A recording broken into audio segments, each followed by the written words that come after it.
what I have talked with true love about, and you probably have as well, if you have a girlfriend or boyfriend or a spouse or whatever the case may be.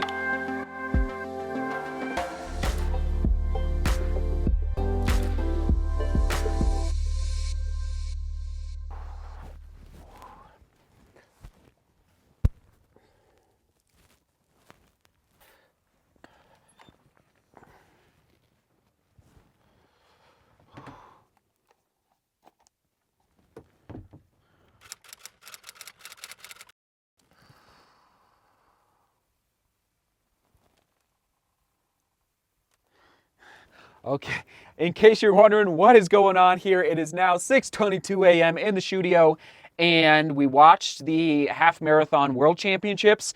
I'll just say it.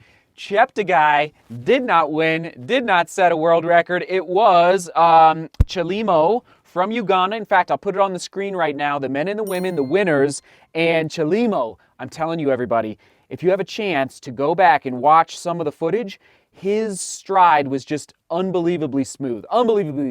Anyway, bottom line, we had fun here in the studio, upper right hand corner for the entire live stream, and now we're watching Killian's 10K race. We just went from one to another, had a good time answering all your questions. Thanks for tuning in. I'm going inside to chill out, and yes, talking about our greatest, my opinion, our greatest asset as runners and how to run faster as runners. All about creating more of this, but we're gonna get to that in a little bit. All right.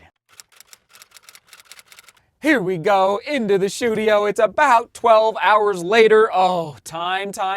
Like, where does the time go? So it's 4 p.m. I hopped in here this morning at 4 a.m.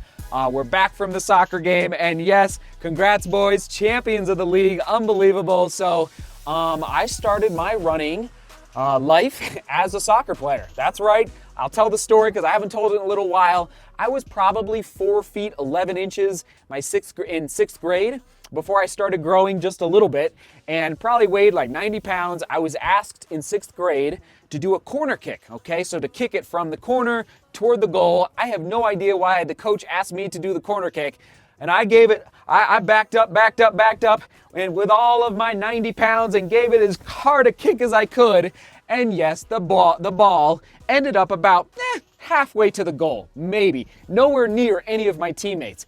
And I remember to this day, like, that was the mental switch in my mind where I just thought to myself, wait a minute, what am I doing out here chasing around this ball when I can outrun everybody on the field, not necessarily with respect to speed, but I could just run and run. So I was a midfielder, so I could do defense and offense. So I just ran.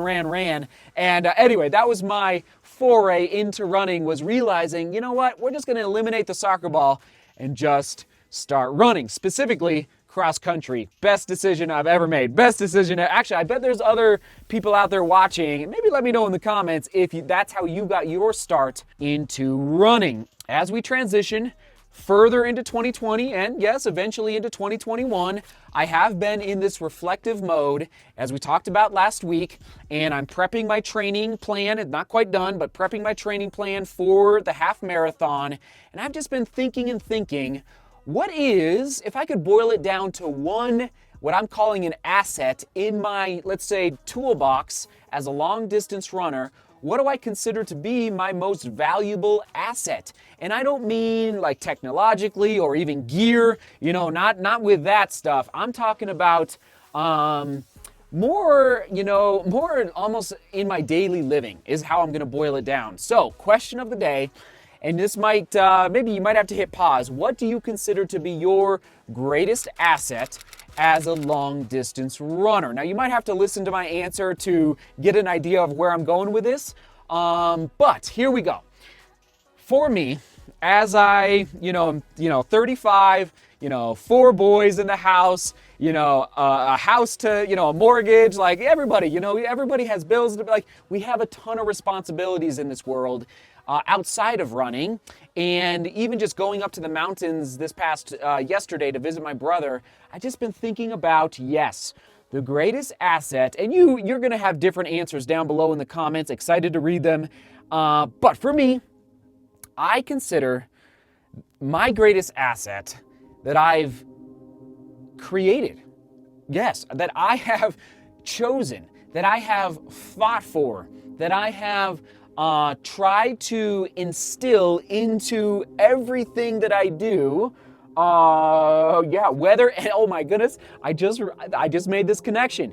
This is crazy. I just made it right here, eureka moment. This is my love language, okay? Remember there are 5 love languages or 4? My love language, oh, this is crazy. My love language, so, this is crazy, is quality time, okay? So my greatest asset as a long distance runner is striving, not being perfect, but striving to place more time into my training, okay? Oh my goodness, this is amazing. So you might approach this from the perspective of, let's say, attitude, and that's my second answer to what is my greatest asset, personally, as a long distance runner, attitude. So many times when it's freezing out, when it's dark out, when I don't want to drive up into the mountains because I'm tired and it's gas money and all these different, negative thoughts going through my mind, I have to make that mental switch with my attitude.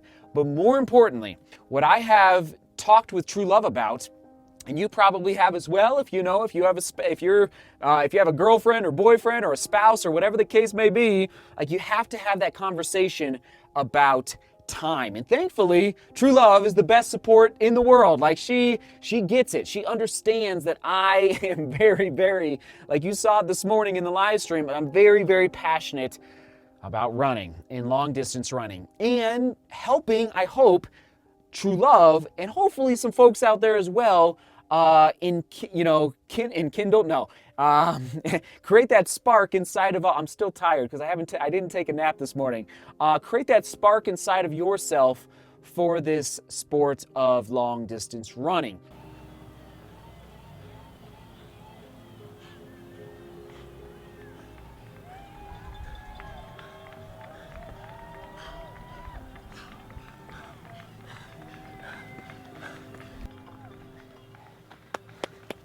There you go.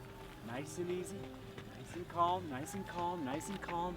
Looking strong, man. You just keep him right there. Keep him right there. And so yes, for me, time, which we measure in many different ways, in years, in months, in weeks, days, hours, minutes, for me, I am so passionate about making sure that I am putting enough time into my training. Time, that variable, I think can make the difference. And it might mean a little bit of sacrifice on the side of sleep. Now, I believe fully you gotta sleep, but for me, like, I'm not afraid to wake up early, as you know, to get into the gym, to make that trek into. The only reason I won the Pikes Peak Marathon this year is because I was up in the 14ers a ton. Like, my talent level is decent as a runner, but I know where my talent level lies compared to these other great runners around the world. So I know that I have to make a little bit of sacrifice in order to. And that might mean waking up a little earlier. That might mean saying no to playing on a softball team. That might mean, passing on a round of golf every now and then. Or, you know what, crazy enough, I love mowing my lawn. I made a vlog like 3 years ago about how it broke my heart when I told True Love that I have to stop mowing our lawn. Why? Because of time. I ran out of time between work, between the vlog, between running. I told her, like, I need help. And that's a really healthy place to be as a runner, to ask others around you, friends, coaches, family members, I need help. I need more time. I need someone, like if you're getting ready for a marathon in the spring, your first ultra marathon, maybe your first 100-miler, maybe a state championship for your track team. You just ask for help around you from your teachers, from anyone that's a peer, anybody that's in your corner fighting for you and fighting for your dreams and goals. Ask them for help. I promise, they will help you. They will help you. They will help you make more time.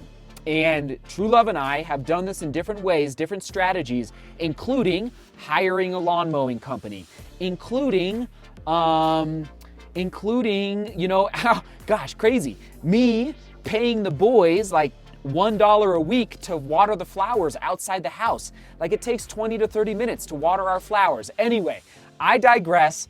I love you. That is my number one asset that I really try to create more of in my training plan is time for the stretching, for the plyometrics, for the gym, for the cross training, for the running is not the most, that's the easy part. It's the other things that you do to stay healthy, to stay fresh, that really, really make the difference in your training. I'm on my high horse now. I'm getting off my high horse. That was my little reflection for the day. Thanks for being here. I am so tired. Pause.